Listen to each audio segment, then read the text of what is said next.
우리가 이번 한 달 동안 좀 이렇게 다루고 싶은 주제가 바로 걱정과 불안을 다스리는 법입니다. 그리고 그걸 다스리는 최고의 어떤 방법이라 그럴까요? 다양한 방법을 이제 소개를 해드리겠지만은 그 중에 궁극적으로 효과가 크고 또 우리가 익혀놓으면은 다양한 그런 측면에서 우리 자신의 내적으로 풍부해지고 좀 더 행복하게 살아갈 수 있는 데 영향을 미치는 것이 바로 그 믿음 중에서 영성적인 믿음입니다. 이 믿음이 꼭 신앙적이고 종교적인 개념뿐만 아니라 일상에서 우리가 살아가는데 누구나 가지고 있는 그 믿음이죠. 신뢰라고도 표현하기도 하고, 예, 또는 신념이라고 표현하기도 하는 그런 것을 통틀어서 우리가 믿음이라고 말한다면은 그 믿음 중에서도 조금은 철학적이고 정신적이고 영성적인 그런 믿음이 걱정과 불안을 다스리는 데 상당히 효과적이라는 것을 지금 제목에서 이미 말씀드리고 있습니다. 물론 그 이전에 심리학적인 어떤 방법도 여러분들에게 아울러 소개를 해드릴 생각입니다. 이번에 이 주제를 다루게 된 게 뭐냐면 우리나라 사회가 참 불안한 사회, 얼마나 불안한지를 통계 자료를 이렇게 가지고 조금 보면은요, 한국 사람들을 대상으로 해서 불안 지수가 얼마나 되는지를 한번 조사를 해본 적이 있습니다. 너무너무 불안하다. 불안해서 내가 꼭 병이 될 것 같다. 불안장애가 될 것 같다. 불안장애까지는 안 갔지만은 불안장애가 될 것 같다 할 정도로 불안이 심한 것을 우리는 10점 만점에 10점으로 친다면은 나는 불안이 전혀 없어. 이걸 1점으로 친다면은 여러분들은 불안 점수가 몇 점이나 되는 것 같아요. 손가락으로 스스로의 불안 점수를 한번 생각해 손가락으로 한번 이렇게 얘기를 해 보실래요? 10점 만점에 8점도 있고 4점, 7점, 5점. 자, 아마 원인은 다양할 거예요. 그죠? 불안을 느끼는 원인은 다양한데 한국 사람들의 평균치가 얼마나 나오는지 궁금하시죠? 한국 사람들은 10점 만점에 평균이 6.8, 약 7점이 나왔어요. 평균이 6.8, 약 7점이 나온다는 것은 많은 사람들이 상당히 불안해하면서 살아가고 있다는 걸 말합니다. 한국 사람들 그만큼 불안이 크다는 거죠. 이거는 다르게 표현하면 한국 사회 자체가 사람들로 하여금 평안하게 살아가게 하기보다 불안을 느낄 수 있는 여지들이 상당히 많다는 걸 말하죠. 그죠? 예. 이렇게 불안의 여지가 많다는 그것이 어떤 요인들일까 하고 사람들에게 한번 질문을 해봤는데 코로나가 들어오고 나서부터는 불안 장애로 상담을 신청하는 건수가 그전에 비해서 약 44%, 44점 정확하게 44.8%, 약 45%죠. 급증을 했대요. 그전보다. 불안이 확 늘어났다는 거예요. 혹시 아이들이 나가서 코로나 걸려오지 않을까 조심스럽고 내가 엘리베이터를 타면은 여기에 방금 코로나 걸린 사람이 지나가지 먼저 타지는 않았을까 하는 걱정도 되고 친구들과 막 놀러 가겠다는 아이들을 보면은 거기서 옮아오지는 않을까 걱정도 되고 내가 어디 가고 싶어도 거기에 코로나가 잘 방역이 되어 있을까 하는 걱정도 되고 이런 걱정들이 일상에서 우리가 수시로 많이 생겨요. 특히 코로나 이후에 그게 폭증을 한 거죠. 그러다 보니까 참 사람들이 더 불안해지는 거예요. 이런 코로나가 아니라 하더라도 불안을 느끼는 요소들이 우리나라의 사람들에게 질문을 해보면은요. 불안을 어디에서 크게 느끼냐 하고 물어보면은요. 개인정보가 유출이 되어서 혹시 범죄나 또는 나한테 불이익이 들어올 수 있는 피해가 들어올 수 있는 일이 벌어지지 않을까에 대한 것도 불안을 많이 느껴요. 그리고 내가 범죄의 어떤 거기에 휘말려 들어가지 않을까. 그런 것도 불안을 많이 느끼고 있고 그 다음에 교통사고에 대한 거, 또 경제적인 불안, 그 다음에 이제 젊은 사람들은 고용이나 취직이나 이런 데 대한 불안들, 그 다음에 질병, 그 다음에 조금 더 젊은 사람들로 갈수록 취직의 어떤 면접이나 시험이나 학생들의 어떤 학업이나 여기에 대한 거, 먹거리에 대한 거. 이 따져보면은요, 불안할 수 있는 요인들이 도체에 널려 있어요. 요즘 가끔씩 이제 언론에 보면은 이렇게 화재가 나는 거, 건조해지다 보니까 겨울이 가까이 오고 건조해지다 보니까 화재가 잘 일어나잖아요. 그러면 또 어때요? 혹시 우리 집에도 뭐 불 날 데가 없나 또 이렇게 그런 것도 걱정이 되기도 하고. 예, 걱정거리나 불안거리는 도처에 널려 있다는 겁니다. 이런 어떤 환경들과 더불어서 또 나이별로 불안이나 걱정에 대해서 어떤 것을 어떻게 느끼고 있는지를 이렇게 알아보니까요. 2015년도부터 2019년도까지 이렇게 쭉 통합해서 이렇게 조사한 걸 보면은 연령대별로 보면은요. 남자들이 그 전에 비해서 2015년에 조사한 거에 비해서 2019년도로 갈수록 점점 더 불안 비율이 높아지고 있다는 겁니다. 20대는 약 12%나 높아지고 있고 70대 이상은 8%, 60대는 6%, 30대가 5.9%로 늘어났다는 겁니다. 그만큼 20대와 30대 젊은 남자들도 불안을 느끼는 사람들이 점점 더 늘고 있는데 30대가 약 6%라면 20대는 12%. 그러니까 20대 젊을수록 불안감은 점점 더 빠른 속도로 남자들은 증가하고 있다는 겁니다. 연령대별로 여성들의 증가율을 보면은요, 20대가 역시 여성들의 20대는 13% 늘어나, 남자들보다 더 빨리 늘어나는 거죠. 그 다음에 또 이거는 참 하나의 특이사항은요, 10대 여성들은 약 10% 정도 그전보다 불안감을 더 많이 느끼고 있다고, 증가되고 있다고 이렇게도 보고를 하고 있습니다. 여성들은 10대부터 불안감이 남자들에 비해서 훨씬 더 빨리 시작이 되고 20대는 남녀 공이 다 이 불안감이 그전 2015년보다 갈수록 해야 갈수록 더 늘어나고 있다는 것이 우리 한국 사회의 지금 현재의 모습들입니다. 불안이 가면 갈수록 줄어들어가는 좀 더 안정적인 사회로 가기보다 불안이 점점 늘어나고 있는 불안정한 사회로 가고 있다는 것이 이 통계가 우리에게 잘 말해주고 있습니다. 이 안에서 살아가는 우리 한국민들은 내가 정신적으로든 심리적으로든 영적으로든 스스로 내공을 키워가지 않으면 어떤 상황이 벌어진다? 점점 갈수록 불안감을 더 느낄 수 있는 가능성이 높아지는 사회 속에서 우리가 살아가고 있다는 걸 말해줍니다. 우리가 해야 될 일이 참 많겠죠. 그죠? 예. 그래서 지도자들이 불안을 부추기거나 서로 싸움을, 갈등을 부추기는 지도자들은요, 절대로 뽑지 말아야 됩니다. 대통령 지금 선거가 다가오고 좀 그러는데요. 예, 그런 것에 대한 판단, 예, 말하는 거 들어보면 알아요. 이 사람이 자기가 당첨되기 위해서 별별 소리를 다 한다 이러면은요, 그런 사람 뽑아놔도 별 도움 안 돼요. 그죠?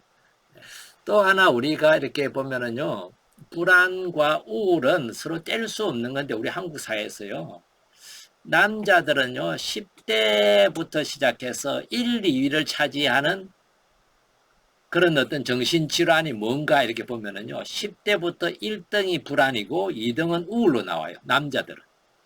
여자들은 10대부터 1등이 우울이고 2등이 불안이에요.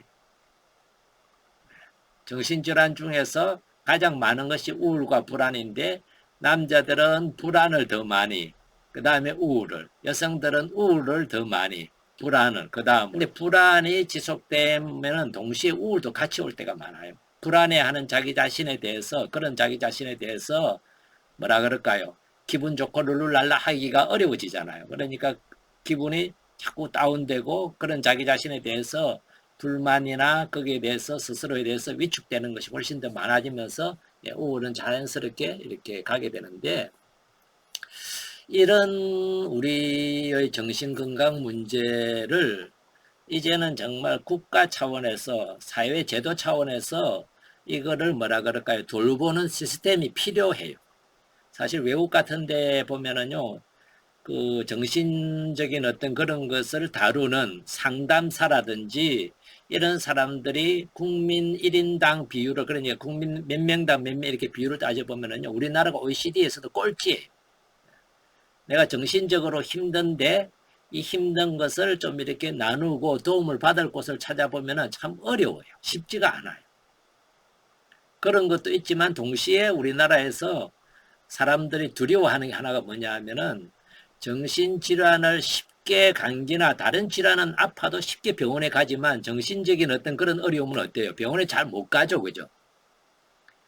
그리고 이 정신과에 이렇게 가면은요, 여러분들 그 병원에 가면은 나중에 처방전이나 진단서에 보면은 그 병 코드가 있죠. 각 병마다 그 진료 코드가 있습니다. 정신질환 코드는 F 코드를 받거든요, 보통.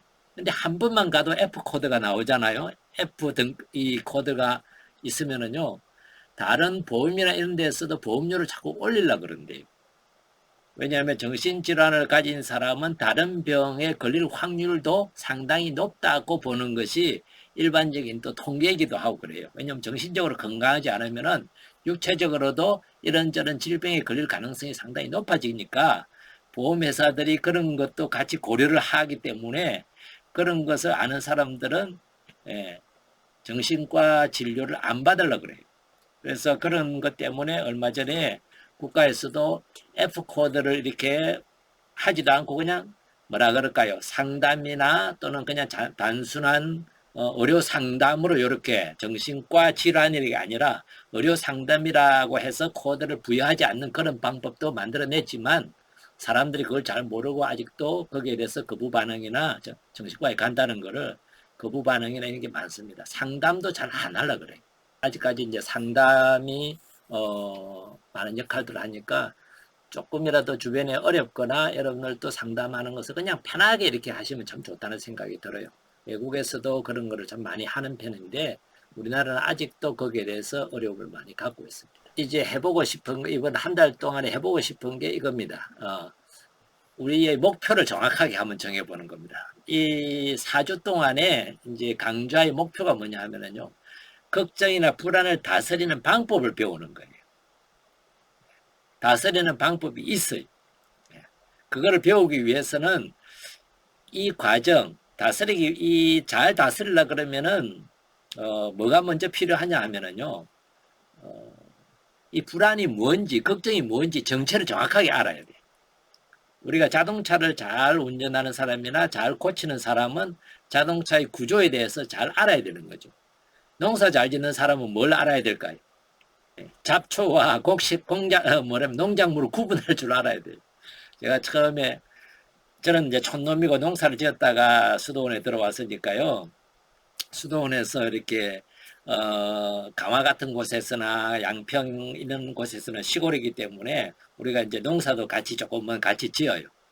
텃밭도 있고 이제 이렇게 하다 보면은 거기에서 초반에 학생들과 같이 이렇게 농사를 지을 때 보면은요, 풀을 뽑아라 그러면은 곡식을 다 뽑아놔요. 왜냐면 구분이 안 되니까.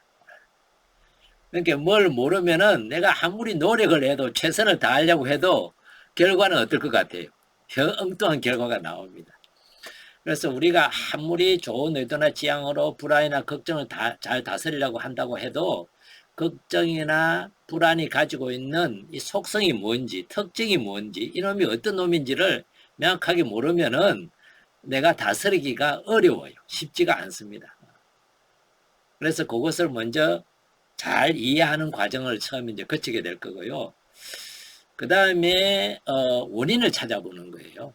사람마다 걱정하는 거, 사람마다 또 불안해하는 것이 원인이 다 다를 수가 있습니다.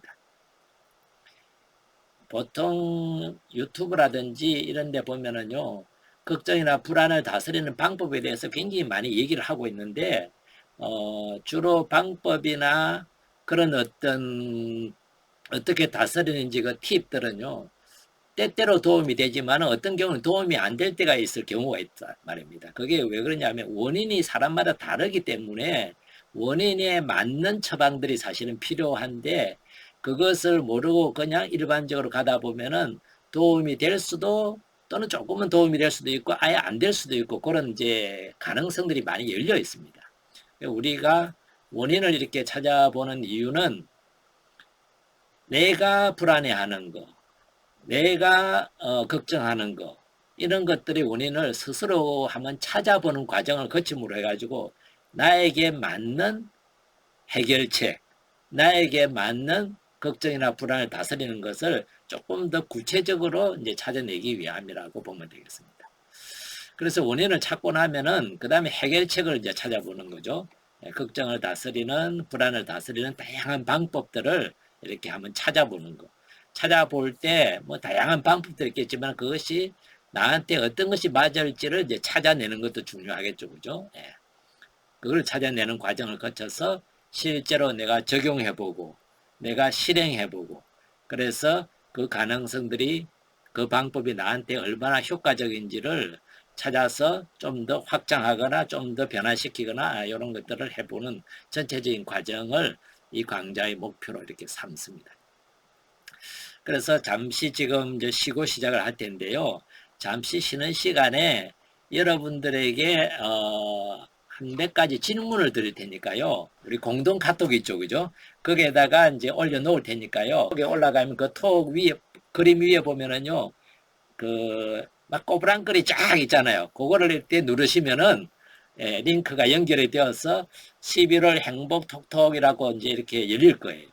그게 열리면은 그 아래쪽에 보면은 빨간 십자, 빨간 더하기 표시가 있을 텐데 그걸 꼭 누르셔서 글을 쓰시면 되겠습니다. 거기는 익명으로 쓸 수 있기 때문에 좋아요. 내가 지금 하는 걱정, 요즘 나의 걱정이 뭔지 너무 많이 쓰지 마시고요. 한두 가지, 정말 크다 싶은 거 한두 가지, 두세 가지까지만 한번 써보시고 그 다음에 요즘 내가 불안한 거 그것도 한두 가지나 두세 가지, 하나 내지 세 가지 안으로 이렇게 뭐 걱정거리나 불안거리를 찾자면 엄청 많지만은 제일 크다 싶은 거 한두 가지, 두세 가지 이렇게 한번 써보시고요. 그 다음에 이제 세 번째 질문은 뭐냐 하면은 이 4주간의 강의를 통해서 내가 얻고 싶은 게 뭔지 이 강의를 통해서 내가 목표로 하는 게 뭔지 그거를 이렇게 쉬는 시간에 한번 이렇게 기록을 해 보시면서 여러분 자신이 가지고 있는 것을 정확하게 명확하게 함으로 해 가지고 목표가 정확할수록 어때요? 도달할 수 있는 가능성이 높아지거든요. 잠시 쉬셨다가 지금 10시 30분이니까요. 10시 한 40분에 다시 이렇게 뵙도록 하죠.